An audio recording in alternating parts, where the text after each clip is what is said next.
দেখো বন্ধুরা, নবাব কারে বলে। মারা বাড়ি নেই, আমি ফ্যানের তলা বসেছিলাম। আমি টয়লেট গেছি, ফ্যানটা চলছে, আর নবাব দুজন ধরো দরজাতে ঢুকে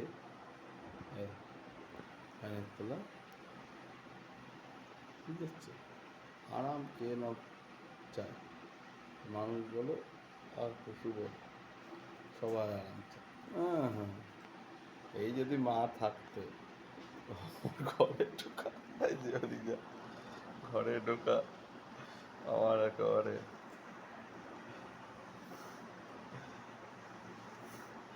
এই হচ্ছে আমাদের ভলু কুমার, আর ওই হচ্ছে ওনার রানী খুশি, সবসময় হাসে।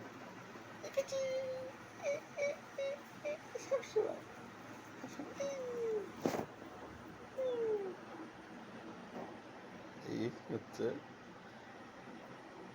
সুযোগ পেলেই ঘরে ঢুকে। আমি টয়লেট থেকে এসে দেখছি আমার ফ্যানের তলায় আরামসে শুয়ে গেছে। আমার বউরও সঙ্গে করে নিয়ে গেছে। দেখো দেখো, ঠিক ফ্যানের তলায়, অন্য কোনো জায়গায় সরে না। এই দেখো ফ্যানের তলায় আরামসে এখন শুয়ে পড়বে। এখন সঙ্গে করে বউ নিয়ে আসছে, বুঝেছো? আরাম সবারই পছন্দ হয়, পশু বলো আর মানুষ, সবাই আরাম চায়, শান্তি আর আরাম।